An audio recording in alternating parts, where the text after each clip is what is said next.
Salut, bonjour. Nous vous présentons ici notre incubateur Helios modèle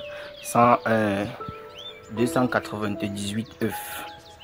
Donc c'est le IAB 298H1. Il y a là deux sources d'alimentation qui est le 220 volts et les accumulateurs d'énergie. Ici nous avons notre contrôleur de sécurité, l'alarme en fait, qui dit à notre contrôleur principal s'il est en train d'envoyer plus de chaleur qu'il n'en faut dans l'incubateur avant de lui demander d'arrêter ou bien de continuer son travail. Donc c'est lui qui commande en fait. Donc lui, comme je disais, donc lui il a un disjoncteur de protection, un très faible calibre, un contrôleur, un interrupteur pour l'éclairage, un pour le contrôle du moteur qui est principalement contrôlé par notre minuterie. Donc ici nous allons utiliser les alvéoles, des œufs, un chargeur batterie, un panier d'éclosion, un mini panier d'éclosion, un grand panier d'éclosion traditionnel et une batterie avec ses cosses batterie avec, j'allais oublier celui-ci, un humidificateur. Ouais. Donc ici nous allons commencer par brancher l'incubateur sur le 220 volts. Voilà, donc il est branché sur le 220 volts uniquement pour le moment. Nous allons démarrer. Voilà, il lance. Donc, tant que le courant arrive normalement, il a démarré. Là, nous avons la température qui est affichée et ici nous avons l'hygrométrie qui est affichée. Comme je disais, la température a son contrôleur derrière, celui qui vérifie et qui veille à ce que le contrôleur principal n'est pas en train de faire du n'importe quoi dans l'incubateur. Vous voyez, nous allons maintenant ouvrir notre incubateur. Comme je vous disais, lui est là pour l'éclairage uniquement, pour éclairer l'enceinte au cas où l'incubateur est placé dans une pièce obscure. Vous voyez, lui, le deuxième que voici, il est là pour actionner le retournement automatique. Vous voyez, c'est un peu ça de l'incubateur. Donc lui, il va, si on le met sur 1, ça veut dire quoi? Ça veut dire que on a donné l'autorisation à cette minuterie de contrôler, de retourner les œufs. Si on le met sur 0, ça veut dire que on a retiré à la minuterie l'autorisation. Donc on a arrêté le retournement automatique. Vous voyez un peu. Donc une fois que cela est fait, nous avons ici dans notre enceinte le bac à eau.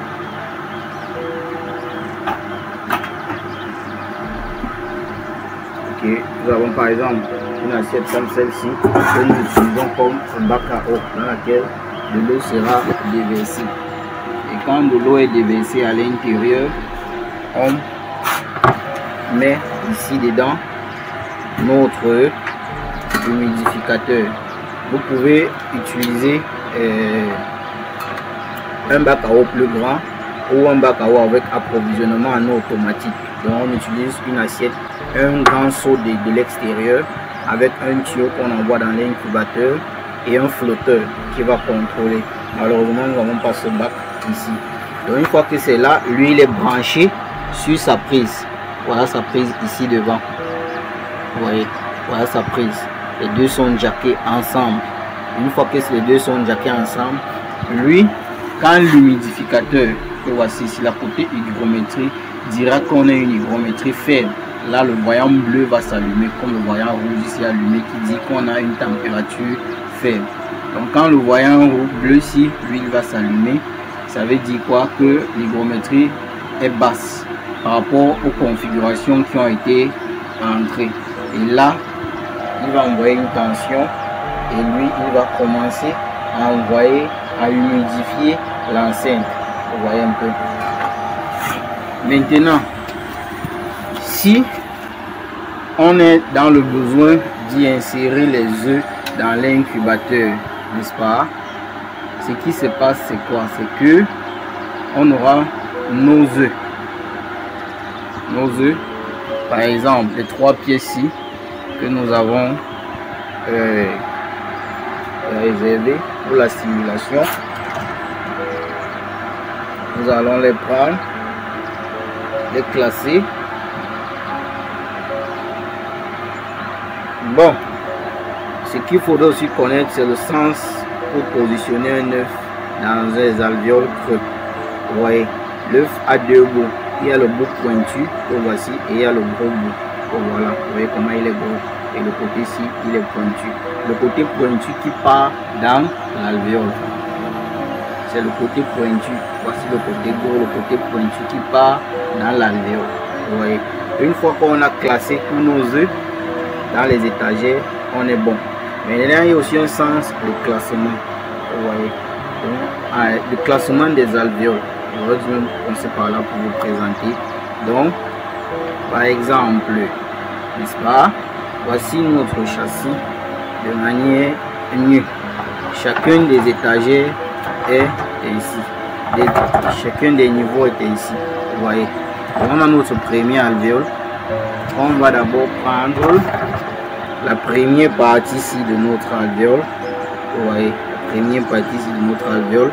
On va venir faire la partie, la tige ici, passer au centre, en allant au fond. Vous voyez, en allant au fond. Une fois que c'est ainsi, on est bon. Et on vient maintenant par la suite avec notre demi-alvéole que voici, le deuxième bout, on dépose. Maintenant, les parties qui sont creux, que voici, découpées. Regardez le côté intérieur de la couveuse. Vous voyez. Donc on le prend, encore celui-ci toujours. On prend on avance, on coupe, comme voilà. On coupe bien, on avance, voilà. Une fois que c'est classé, on laisse. D'accord? Là on est bon. Là on est bon. Maintenant on vient avec notre deuxième alvéole. On avance, on dépose simplement.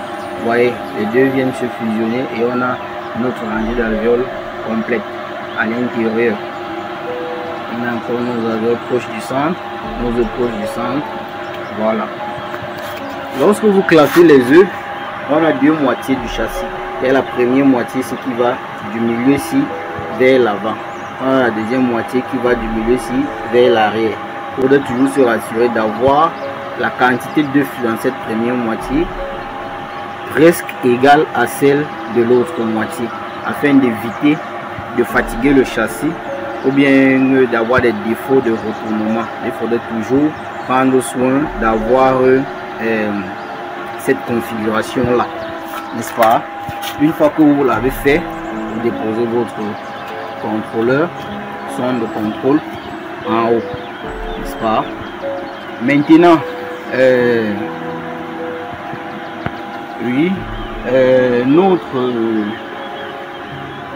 l'incubateur en question fait éclore des œufs en 21 jours. Vous voyez, c'est-à-dire c'est en 21 jours d'incubation que on obtient des poussins. Donc lorsque vous mettez les œufs dans la machine, ils doivent rester sur le châssis de retournement automatique. Comme vous pouvez voir, il a arrêté le retournement parce que c'est 1 minute de retournement qui a été programmé sur 1, mais ça ne retourne plus. Vous voyez. Donc dans 3 heures, ça va encore relancer le retournement pendant 1 minute, donc 60 secondes. Donc une fois que vous avez vous ont déjà fait 18 jours dans la machine, si c'est que vous étiez en incubation progressive, c'est-à-dire vous étiez en train d'insérer les œufs progressivement dans la machine, ce qui va se passer, c'est quoi? Ce qui va se passer, c'est que vous allez d'abord prendre la peine à chaque fois que vous insérez les œufs de mettre un chiffre au-dessus de la grosse partie de l'œuf qui est la date du 18e jour. Donc si le 18e jour c'est le 7 du mois, vous mettez 7 sur tous les œufs là. Si le 18e jour c'est le 20 du mois, vous mettez 20 sur tous les œufs là. Cela va vous permettre que Lorsque vous allez ouvrir votre machine, vous allez inspecter tous les œufs qui sont à l'intérieur. Vous allez voir tous les œufs qui portent la date du jour dans lequel vous êtes. Si par exemple vous êtes le 9, vous voyez que nous sommes le 9 et il y a des œufs qui ont le chiffre 9. Vous le prenez. Ici en bas, on a une zone d'éclosion. Le panier, le bac à eau, lui il se met ici, de ce côté. Comme ça, c'est là où on dépose le bac à eau. Maintenant, vous avez cette partie-ci pour insérer les œufs.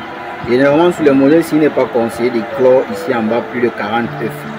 Vous voyez, en éclosion progressive. Sur le modèle de 300 œufs, ici qui est 298, il est conseillé d'éclore un maximum de 40 ici en bas. Donc, de faire des vagues de 40 œufs maximum.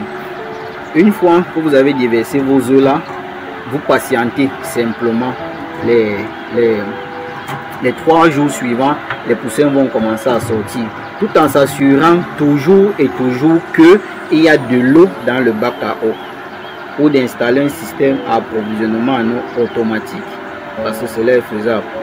On met juste un seau, comme je le disais tantôt, dans lequel l'eau sera déversée. Il y a une tuyauterie qui envoie de l'eau dans le bac et un flotteur qui commande le niveau d'eau à l'intérieur. Vous voyez.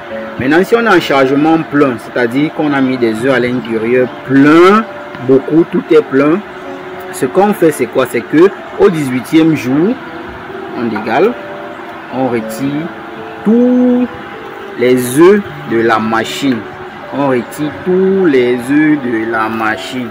Totalement tous les œufs de la machine. N'est-ce pas? Maintenant, on va prendre un panier d'éclosion comme notre panier d'éclosion traditionnel ici, qu'on va déposer sur les étagères ici là, n'est-ce pas? Et par la suite maintenant couper le moteur de retournement automatique. Sinon vous voyez même que ça va faire du bordel à l'intérieur. Ça va bouger. Et en faisant tous ces mouvements là, soit les paniers d'éclosion traditionnels ou se cassent, ou le châssis lui-même se casse, ou soit les paniers non traditionnels que vous avez achetés détruisent le châssis ou se détruisent et vous perdez des œufs. Donc l'idéal est toujours de couper quand on est en chargement plein le moteur et d'arrêter.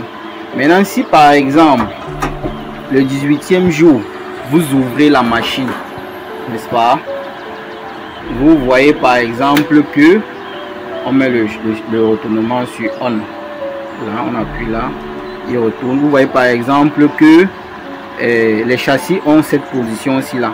Ce qui veut dire que quoi? Que s'il faille, c'est incliné. Déposer les paniers seront inclinés eux-mêmes. Vous voyez un peu, les paniers seront inclinés. Et là, il n'y aura pas une position pour les éclosions. Donc ce qu'on fait, c'est que on met le moteur sur on. On là, si on a ce contrôleur en retournement, on est obligé de venir ici sur le bouton ici, manuel. Là c'est sur auto. On appuie jusqu'à ce que ça soit sur on. Quand on est sur on, vous voyez, il va se mettre à bouger. Et dès qu'il se met à bouger jusqu'à la position qu'on veut, on coupe là. On stoppe là, net. On coupe. Et on revient ici, on remet sur auto. On laisse. Maintenant, si on a le deuxième contrôleur, le deuxième minuterie qui est celle-ci, par exemple, n'est-ce pas, on vient là, on fait des appuis, on met sur 1, on attend, on met sur 0, on met sur 1, on met sur 0, et là, le châssis à l'intérieur va changer de position au fur et à mesure. On n'intervient nullement à l'intérieur, on n'y touche pas. C'est là uniquement qu'on ajoute. Donc, maintenant, une fois que tout est bon, comme je vous disais tantôt, l'idéal ne peut éclore plus de 40. Vous pouvez utiliser le petit panier d'éclosion ici. Donc on l'envoie en bas et dans lui, on déverse les petites quantités d'œufs qu'on a qui partent en éclosion. On les déverse là à l'intérieur. Petites quantités, on les déverse là à l'intérieur pour qu'elles éclorent simplement. Voyons maintenant le deuxième point qui est ces sources d'alimentation. Je vous disais tantôt en départ que c'est deux sources d'alimentation, le 12 volts accumulateur et 220 volts. Maintenant, n'est-ce pas, nous allons brancher notre secours. Vous n'avez pas besoin d'isoler les bornes. Même s'ils se touchent et que vous êtes en train de connecter, il n'y a aucun souci. Le bleu sur le bleu, on connecte votre câble. Le bleu sur le bleu.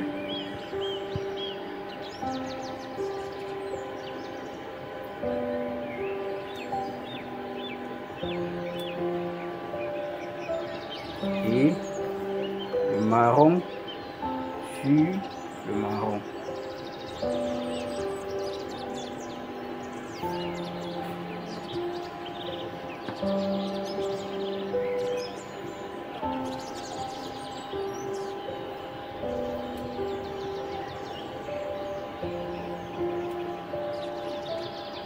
Vous voyez qu'il s'est connecté là.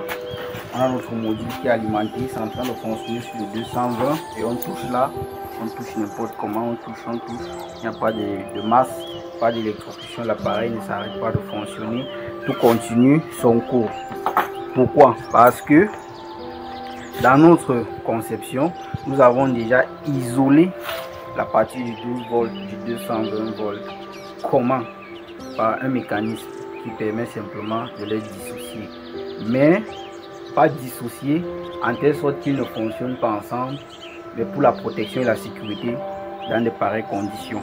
Les utilisateurs peuvent se retrouver à mettre en court-circuit les postes ou les bornes là des câbles. Donc pour cela nous avons pris la sécurité sur nous de mettre ce mécanisme de sécurité. Le bleu part sur la coste N que voici. Vous voyez, le bleu lui part sur la coste N. Et la coste N se branche sur moins de la batterie. Le marron quant à lui part sur la coste P positif qui est sur le marron et qui se met sur plus de la batterie. Ok, là on est bon. Dans cette configuration, s'il y a coupure, on simule par exemple des branches, on débranche directement, on fait un geste brutal, on débranche, vous voyez, l'incubateur continue de fonctionner. Voilà la fiche qui est débranchée, il continue de travailler. Parce que comme je vous disais, c'est dissocié, mais ils travaillent ensemble. C'est juste une sécurité qu'on a mis à l'intérieur. Et lorsque on rebranche, non, attends, voir. Lorsque on débranche une coste, on débranche une coste, vous voyez, ça s'arrête. Ça arrête. Rebranche voir la coste. Voilà, lorsqu'il rebranche la coste, ça reprend. Il débranche encore.